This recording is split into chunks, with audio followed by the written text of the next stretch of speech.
Good evening, disciples. Hope everyone is well. A lot of things in the works. We, I say we. I'm going to be joining a D&D campaign on Thursdays from, let's see, 4 to 8 p.m. Eastern Standard.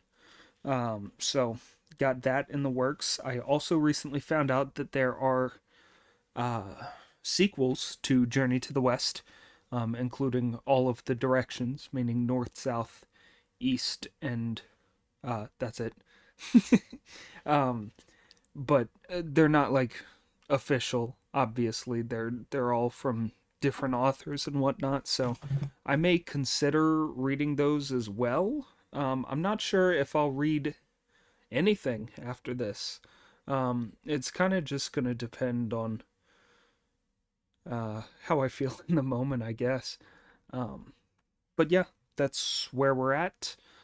Take a sip from my black tea, my hot beverage, and we'll slip into it. Oh, y'all ever get beverages that are so hot you breathe out steam after you take a sip? It's nice. Makes you feel like a dragon. Okay.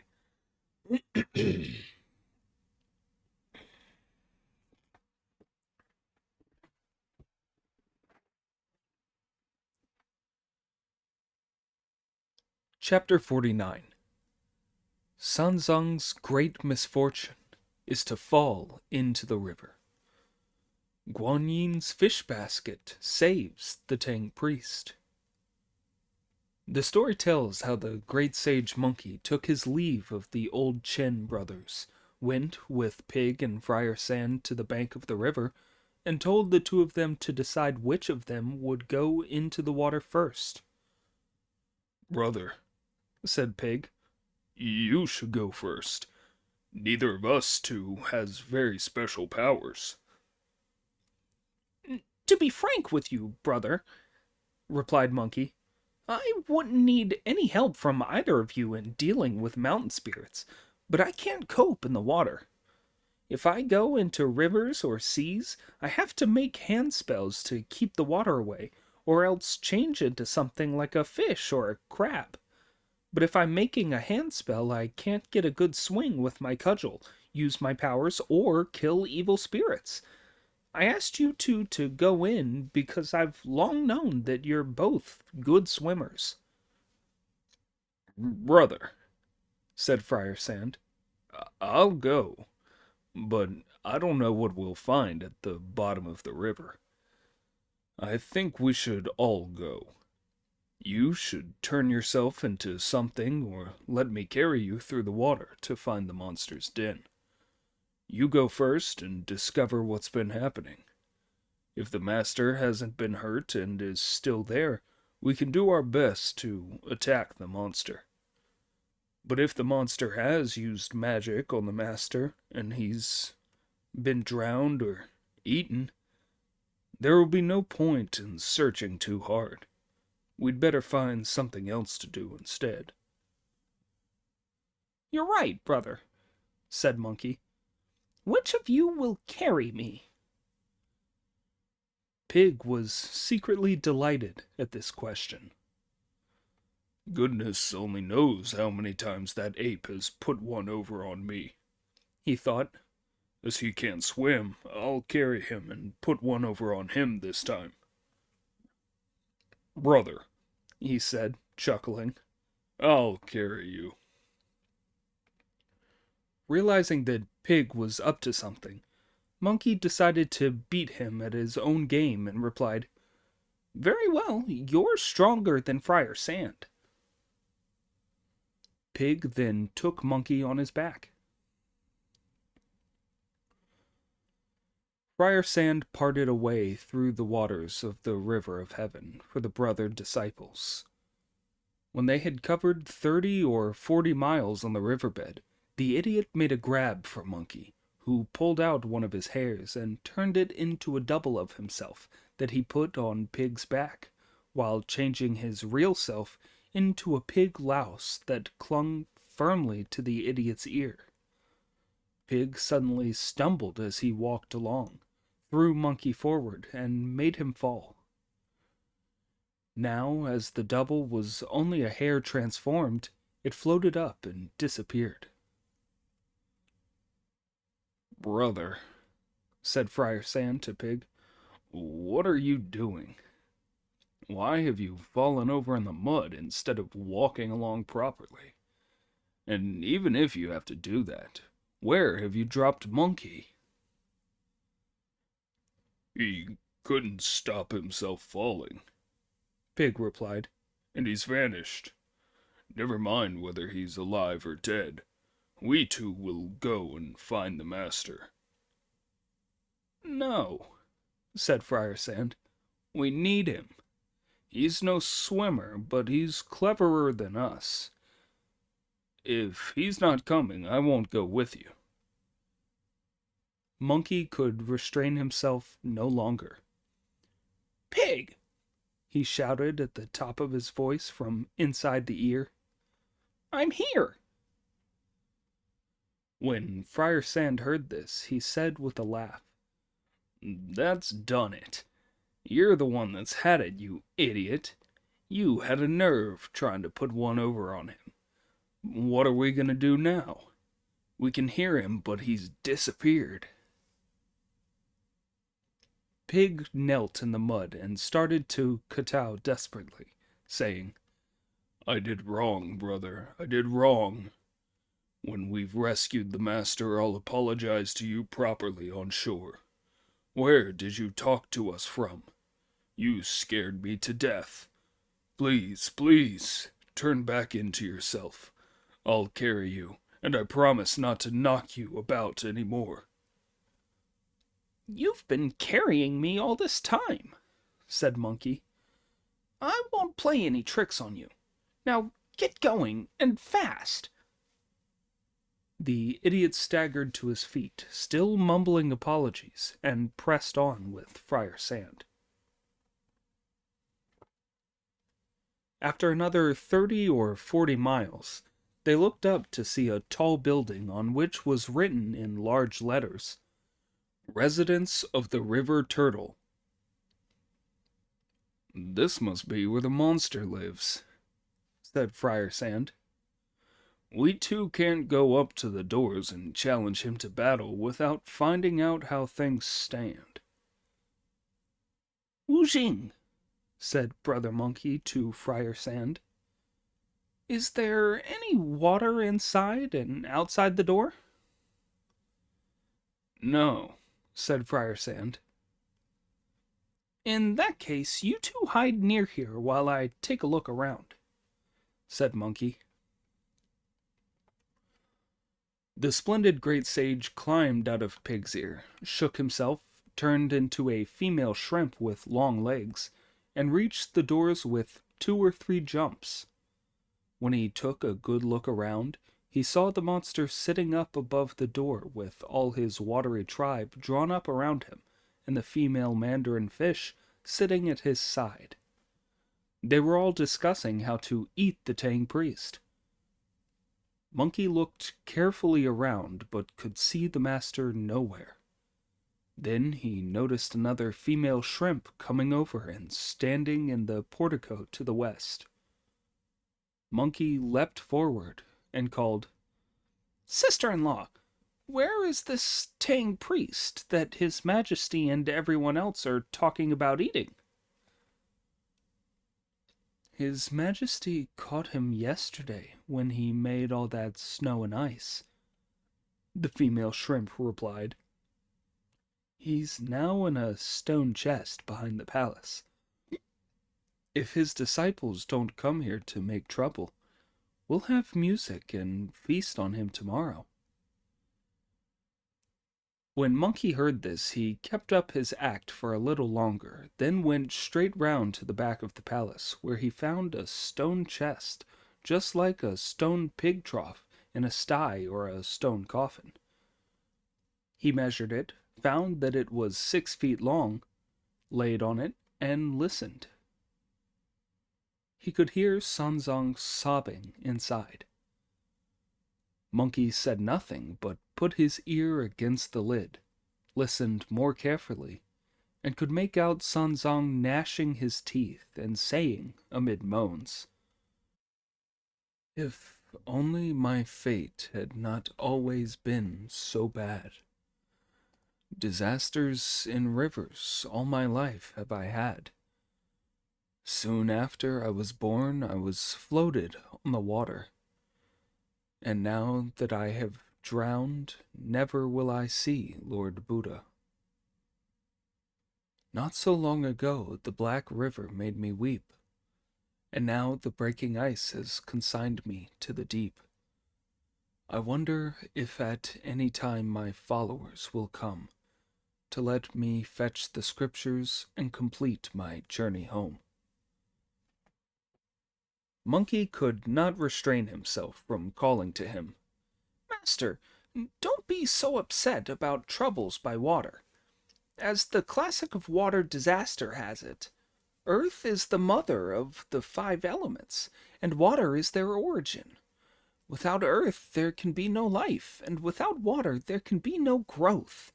I'm here." "Save me, disciple," said Sanzong, hearing Monkey's voice.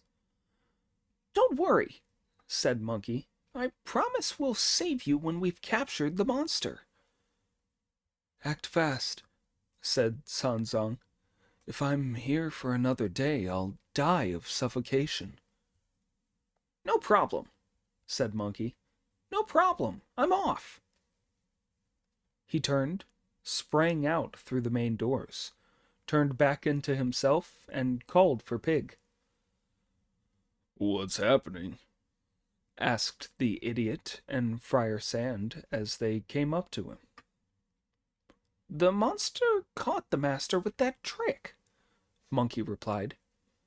"He's unhurt, but the monster has put him inside a stone chest. You two challenge the monster to battle at once while I get out of the water. Capture him if you can, and if you can't, then pretend to be beaten and lure him out of the water for me to kill." "Out you go, brother, and don't worry," said Friar Sand. "We'll find out what the monster's really like." Monkey then made a water-averting spell with his hands, shot up through the waves, and stood on the bank to wait. Watch while Pig charges at the doors in a murderous mood, yelling, "Damned monster! Give us our master back!" The little devils inside the doors rushed back in panic to report, "Your Majesty, there are people outside asking for their master." "It must be those bloody monks here," said the monster. "Fetch my armor and weapons at once." The little devils ran to fetch them, and when the monster was in his armor and holding his weapons in his hand, he ordered that the doors be opened. As he came out, Pig and Friar Sand, who were standing one to each side, could see how he was dressed and equipped. He was a fine monster. Just look. On his head, a gleaming helmet of gold. On his body, golden armor that made a rainbow. His belt was studded thick with pearls and jade. The strange boots on his feet were of smoky yellow leather. His nose was as high as a mountain ridge. His brow as majestically broad as a dragon's. Fierce and round were his eyes that flashed. Spikes of steel were his sharp, neat teeth. His short, matted hair seemed to be ablaze, and his long whiskers bristled like golden spikes. In his mouth he was chewing a tender reed, while he wielded a 9-knobbed mace of copper. The noise when the doors were opened wide rivaled the crashing of thunder in spring.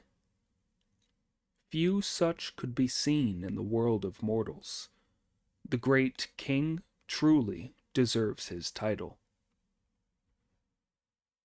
The evil spirit came outside, accompanied by 100 or more of his little devils, who brandished their swords and spears as they formed themselves up into two companies. "Where are you from, monks?" he asked Pig.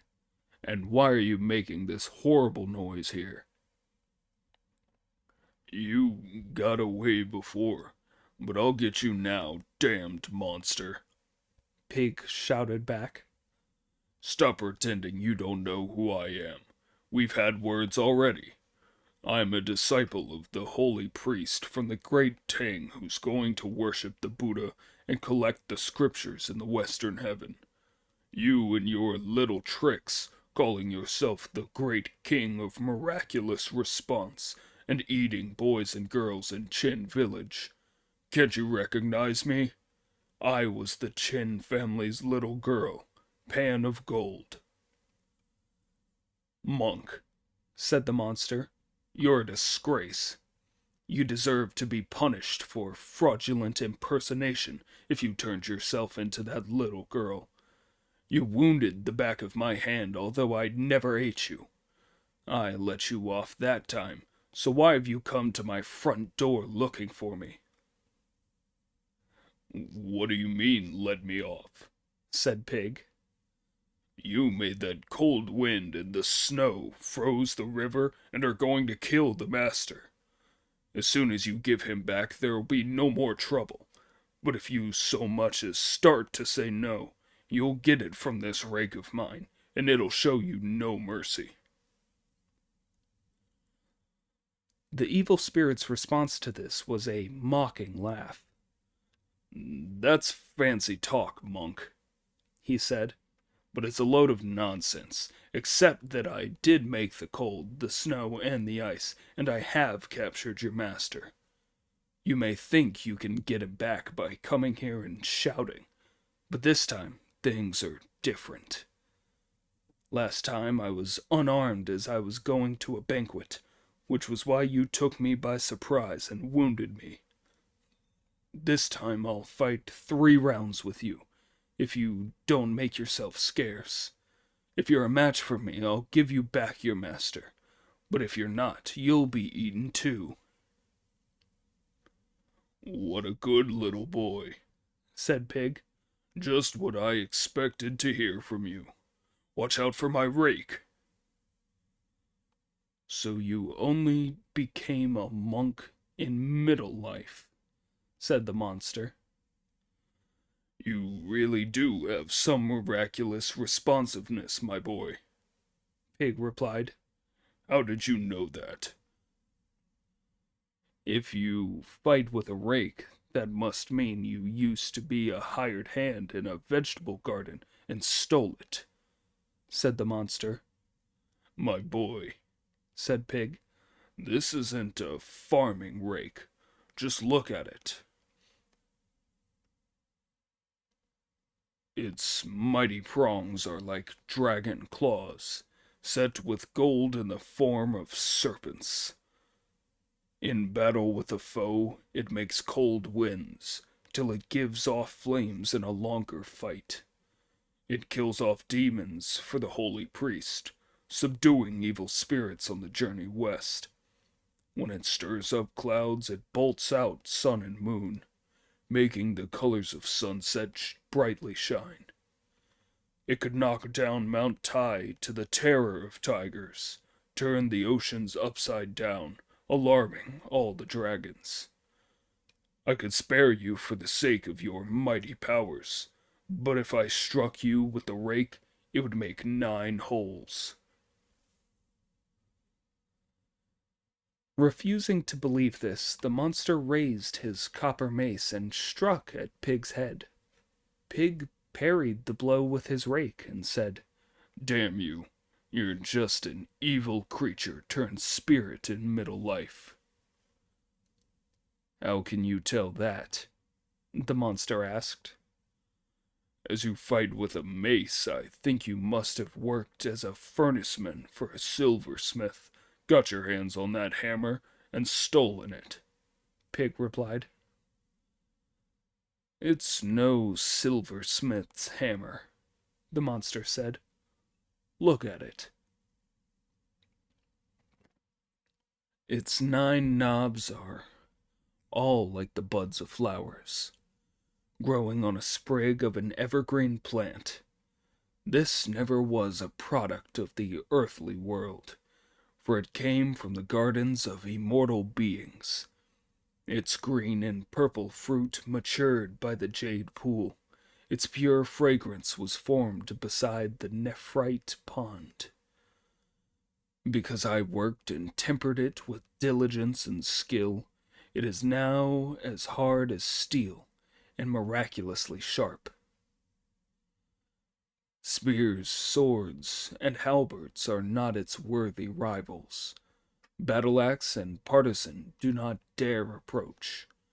No matter how sharp are the prongs of your rake, if they touch my hammer, they'll bend and they'll break.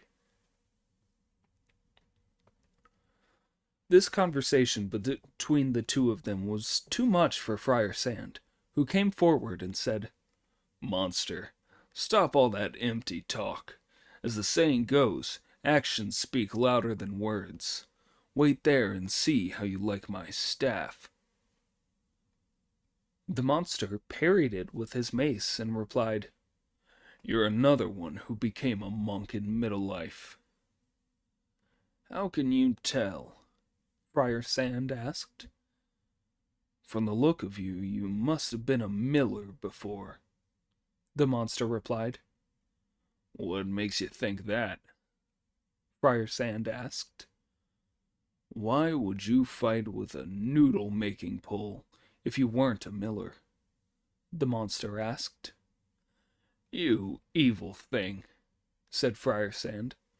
What you can't see is that few are the weapons like this one in the world, which is why you do not know what this staff of mine is called.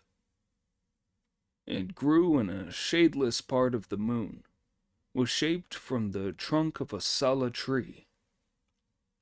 The jewels set around it shine with many colors, and solid is the blessing that is packed inside. Once it was present at the Jade Emperor's banquets. Now it protects the priest from the Tang. On this road to the west it is utterly unknown, but great is its fame in the palaces of heaven.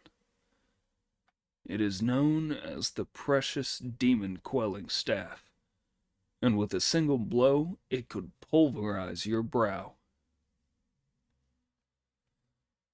The evil spirit allowed no more arguments, and the three of them now became deadly foes.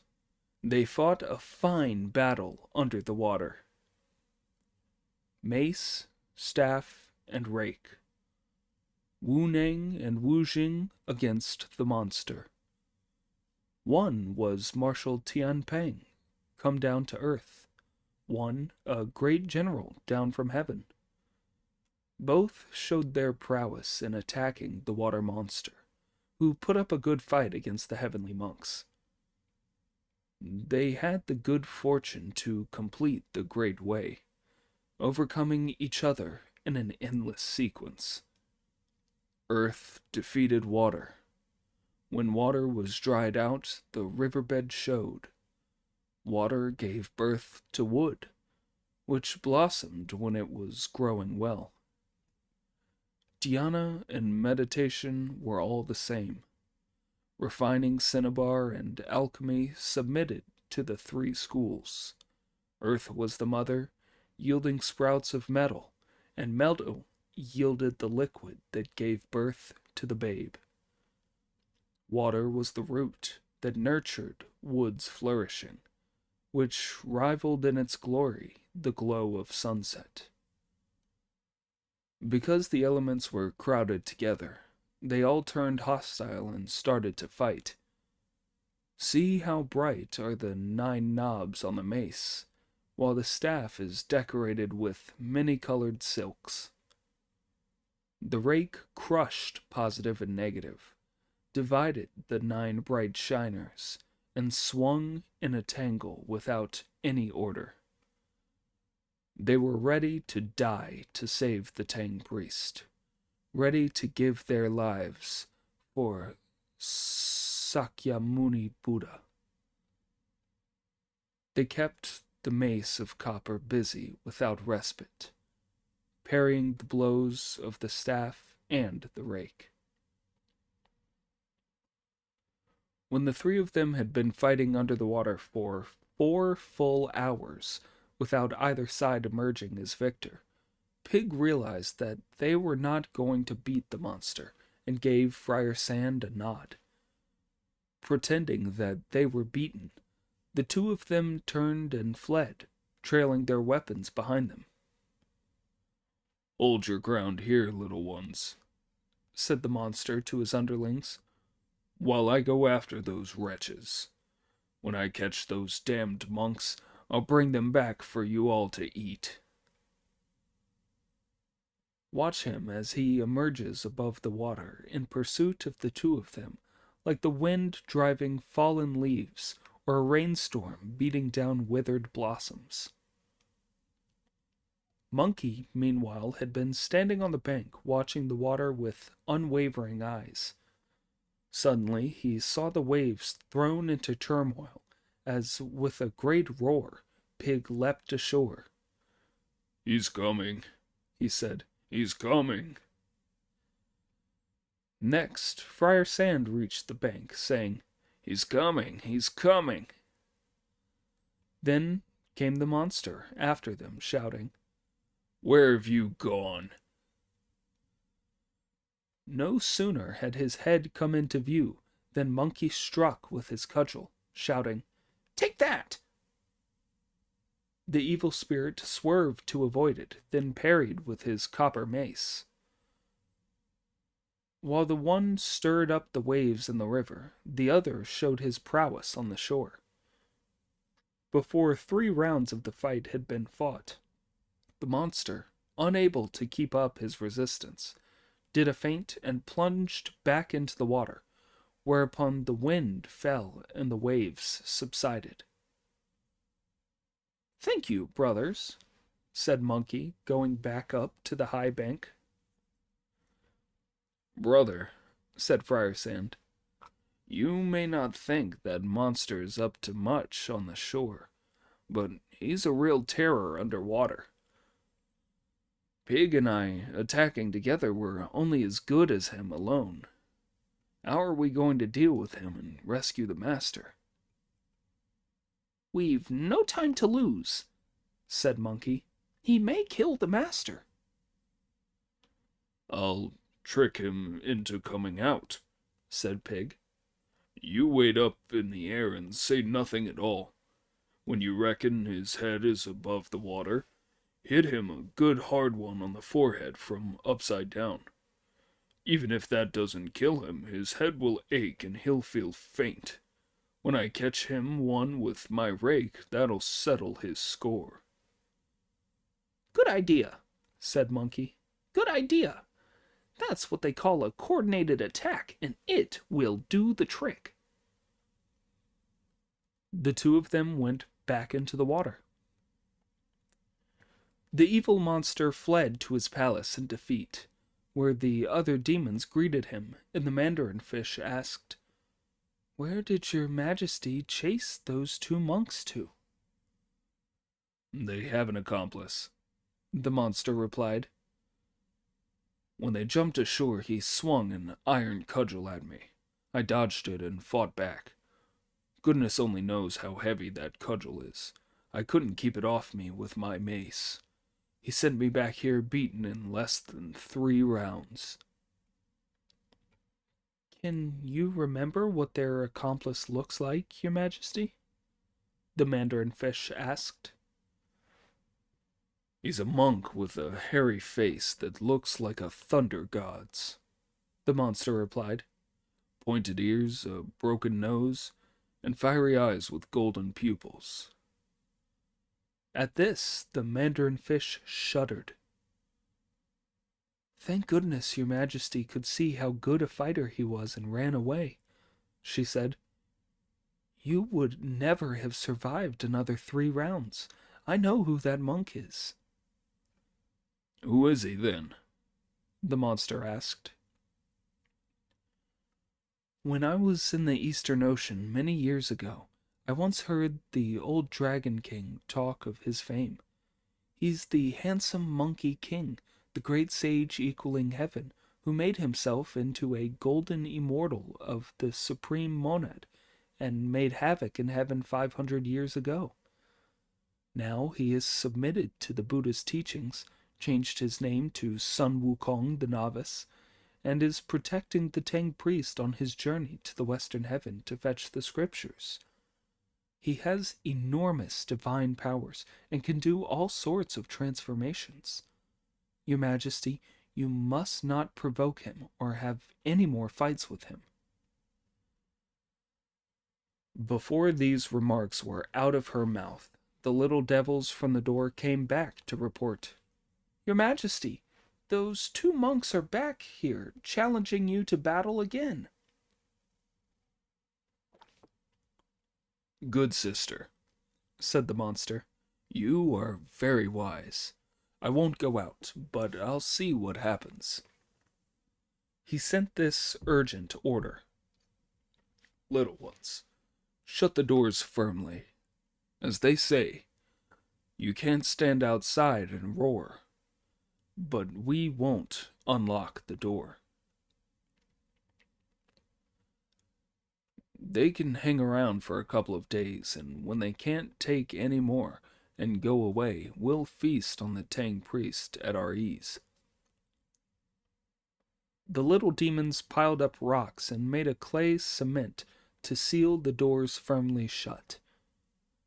When the repeated shouts of Pig and Friar Sand failed to bring the monster out, the idiot lost his patience and started to smash the doors with his rake. But they were so firmly barricaded that even though he broke up the doors themselves with 7 or 8 blows, there were still so many layers of clay and rocks behind them that he had no hope of getting through. Brother, said Friar Sand when he saw this, that demon is so scared that he's barricaded his doors and won't come out. We'd better go back to the shore and discuss it with Monkey. Pig agreed, and they returned to the eastern bank. When Monkey, who was waiting up in the mist and clouds with his cudgel in his hand, saw the 2 of them emerge with no demon after them, he landed his cloud on the bank to meet them. Brothers, he asked, why haven't you brought him up with you? The monster has barricaded his doors and won't show himself, said Friar Sand. When Brother Pig smashed his doors down, he saw that the doorway was strongly blocked up with clay and rocks, and as we can't fight him, we've come back to discuss with you some other way of saving the master. It sounds hopeless, said Monkey. You 2 patrol the bank and don't let the monster escape while I'm away. Where are you going, brother? Asked Pig. I'm going to Podoraka to call on the Bodhisattva, Monkey replied, and find out the monster's name and background. When I've found his ancestral home and captured his relations and neighbors, I'll come back to get him and rescue the master. But doing all that will be too much trouble and take far too long, laughed Pig. I assure you, it won't take any time or trouble, replied Brother Monkey. I'll soon be back. The splendid great sage set off from the river bank at high speed on his auspicious cloud and headed for the southern sea. Within an hour, Podoraka Island was in view, and he landed the cloud on Poda Cliff, where the 24 Devas, the guardian god of the island, Moxa the novice, the boy Sudana, and the Naga maiden Pengzhu all came forward to bow in greeting and ask, "Why have you come, great sage?" There is something about which I would like to see the Bodhisattva, Monkey replied.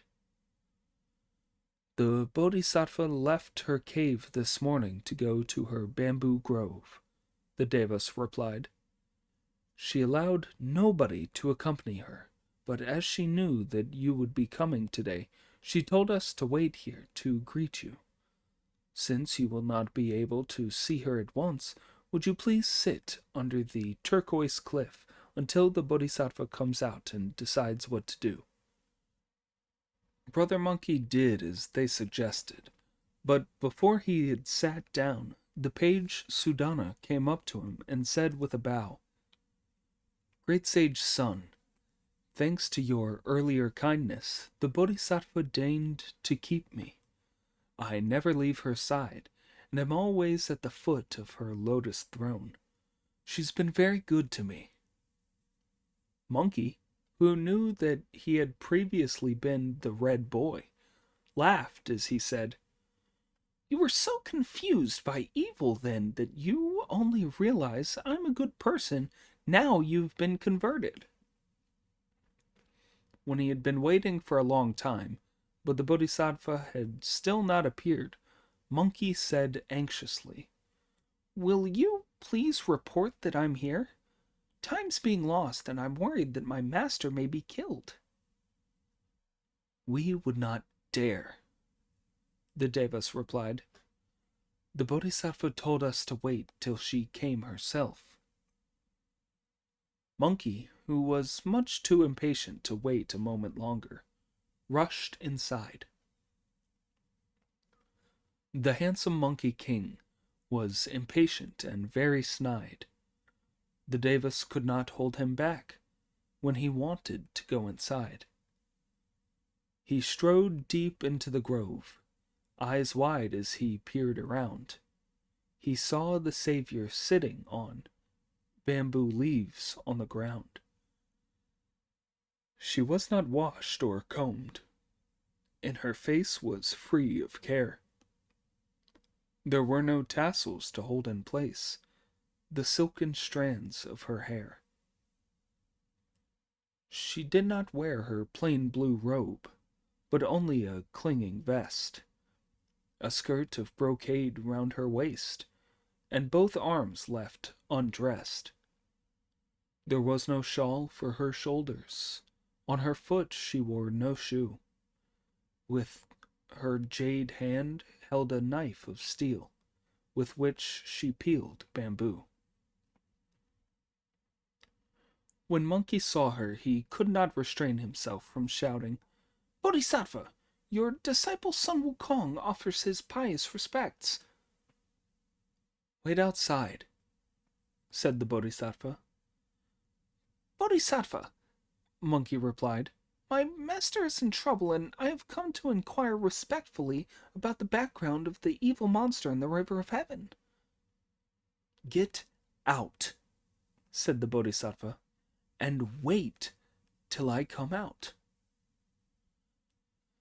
Not daring to push his demands any harder, Monkey had to leave the bamboo grove and say to all the Devas, The Bodhisattva seems to be spring cleaning.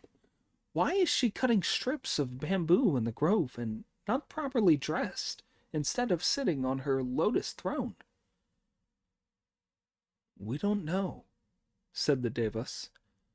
She left the cave and went into the grove this morning before dressing, telling us to receive you here. It must be something to do with you, great sage. Monkey could do nothing but wait. Before long, the Bodhisattva emerged from the grove carrying a basket made from purple bamboo. Wukong, she said, you and I are going to rescue the Tang priest.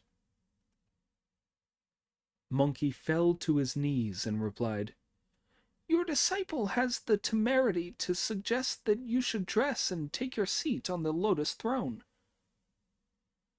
There will be no need to dress. I shall go as I am, the Bodhisattva replied, after which she dismissed the Devas and set off on auspicious cloud.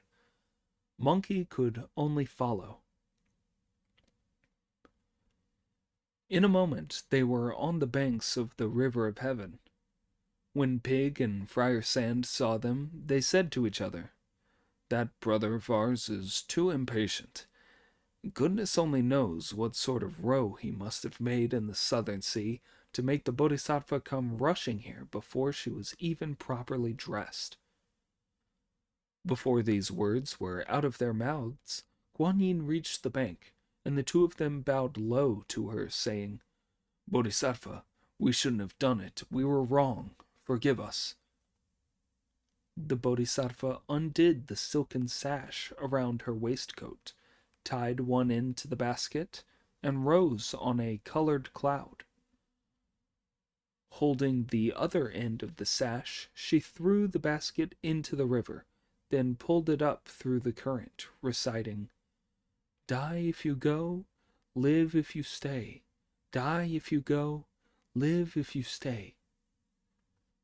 When she had said this 7 times, she raised the basket again, and this time it contained a glistening goldfish, blinking its eyes and moving its scales.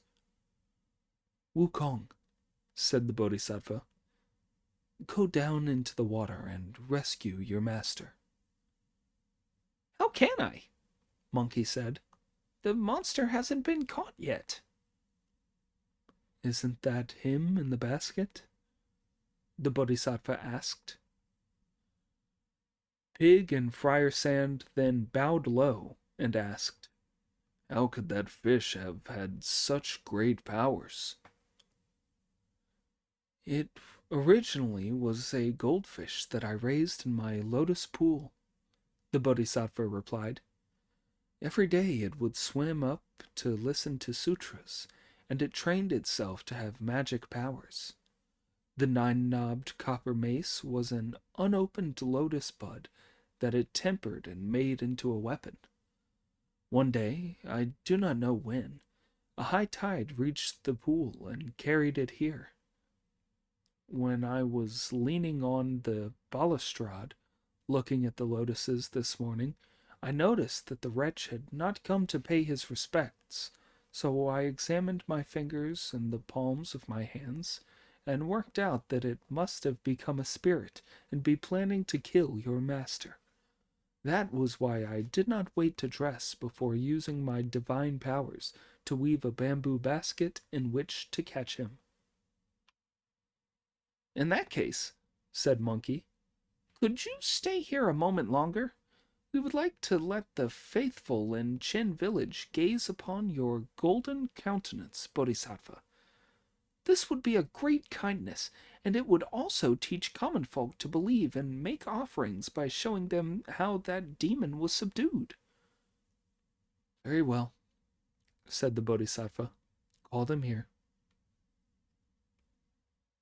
Pig and Friar Sand then ran to the village, shouting, "Come and see the living Bodhisattva Guan Yin! Come and see the living Bodhisattva Guan Yin!" All the villagers, young and old, men and women, rushed to the edge of the river and fell to their knees and kowtowed in worship, despite the mud and the water. Among them was a good painter who left to posterity the painting of the Bodhisattva Guan Yin appearing with a fish basket. The Bodhisattva then returned to the southern sea. Pig and Friar Sand cleared a way through the water straight to the river turtle's residence, where they searched for their master. All the water monsters and fish spirits there were now dead and rotten. They went round to the back of the palace, opened the stone chest, carried the Tang priest up out of the water, and showed him to the crowds. The Chen brothers kowtowed and expressed their thanks, saying, "My lord, if only you had accepted our advice and stayed longer, you would have been spared all this trouble." "Say no more about it," replied Monkey.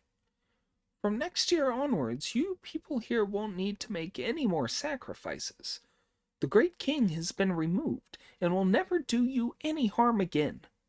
Old Mr. Chin, I'd now like to trouble you to find a boat as soon as you can to take us across the river. Yes, I can, said Chen King, ordering people to saw wood into planks to build a boat. When his retainers heard this, they were all delighted to make offerings, and there were many cries of, I'll pay for the mast and the sail. I'll fix the oars. I'll provide the rigging. And I'll hire the boatman. Amid all the noisy yelling on the bank, a great shout came from the river. Great sage son, don't waste other people's money building a boat. I shall carry you all, master and disciples, across the river. When the crowd heard this, they were all terrified. The more timid among them slipped home, while the bolder stayed to watch, shivering and shaking. A moment later, a monster emerged from the water. This is what it was like. A divine, square-headed, and extraordinary beast. The miraculous creature, the immortal of the waters. Wagging his tail, he can live for many an age, hiding still and silent in the depths of the rivers. Leaping through the waves, he rushes to the bank, or lies beside the sea facing sun and wind. He has mastered the true way of nourishing his essence, the ancient soft-shelled turtle with his carapace of white. Great sage, called the ancient soft-shelled turtle, don't have a boat built. I'll take you for across. I'll get you, you evil beast, said Monkey, swinging his iron cudgel. Come to the bank and I'll kill you with this.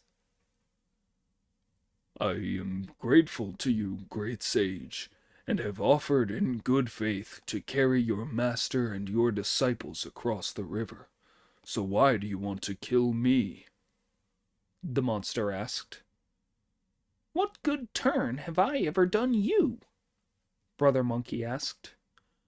Great sage, said the soft-shelled turtle, you may not realize it, that the river turtle's residence at the bottom of the river is my home, which was handed down to me by many generations of ancestors.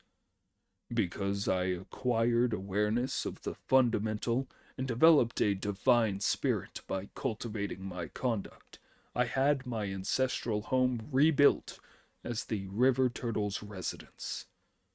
9 years ago, on a day when the sea was roaring and the waves were crashing, that evil monster came here on the tide and used his power to make a vicious attack on me.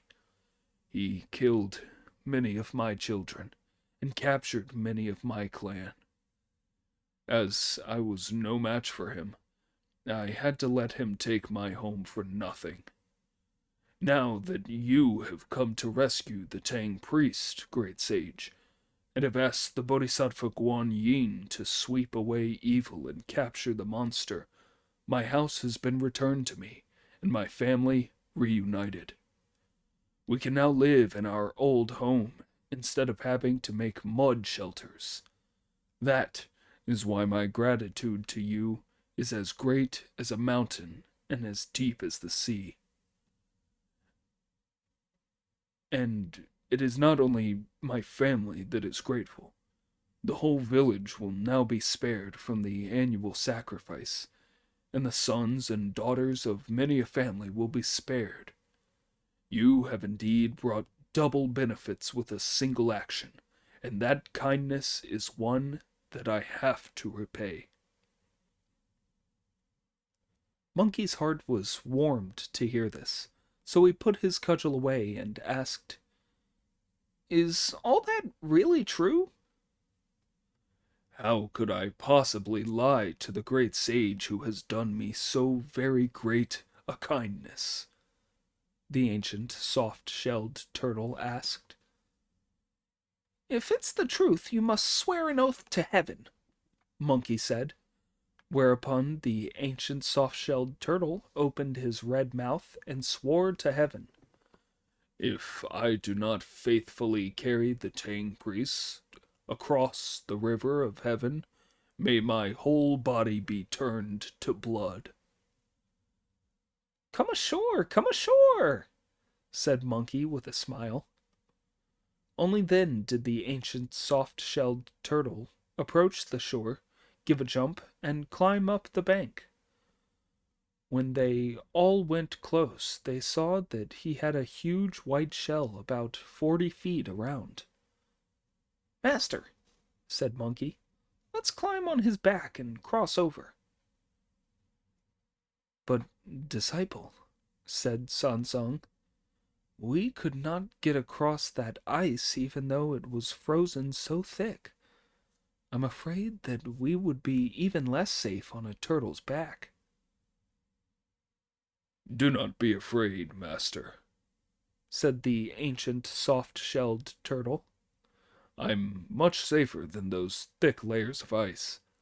I'll only fail in my spiritual endeavors if I roll to the side. Master, said Monkey, no creature that can speak human language will tell a lie. He then told Pig and Friar Sand to lead the horse forward. When they reached the banks, everyone in the village came to see them off with deep bows. Monkey led the animal onto the turtle's white shell and asked the Tang priest to stand to the horse's right, Pig to its left, and Friar Sand behind it while he stood in front.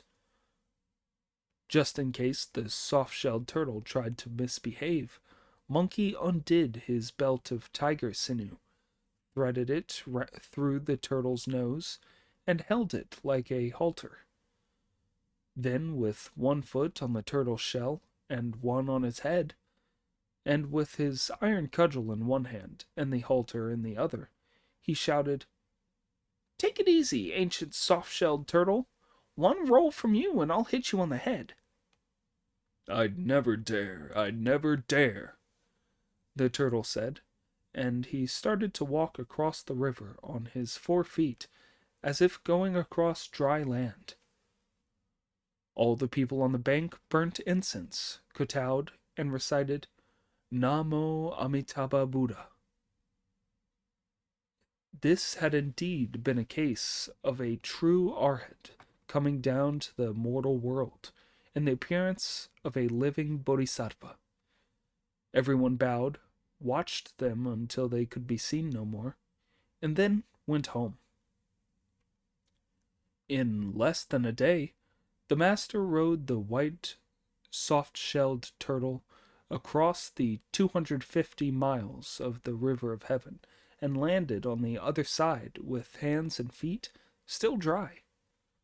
When he had climbed ashore, Sansang put his hands together in thanks and said, Ancient soft-shelled turtle, I have put you to a great effort, but I have nothing I can give you. I shall have to express my gratitude when I come back with the scriptures. There is no need for any presents, venerable sir, said the turtle. I hear that the Lord Buddha in the western heaven has gone beyond death and life and knows everything in the past and the future. I have been cultivating my conduct here for over 1,300 years, and although I have prolonged my life and learned human speech, I cannot escape from my shell.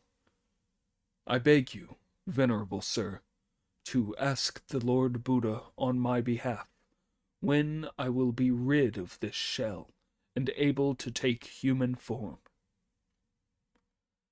I shall ask,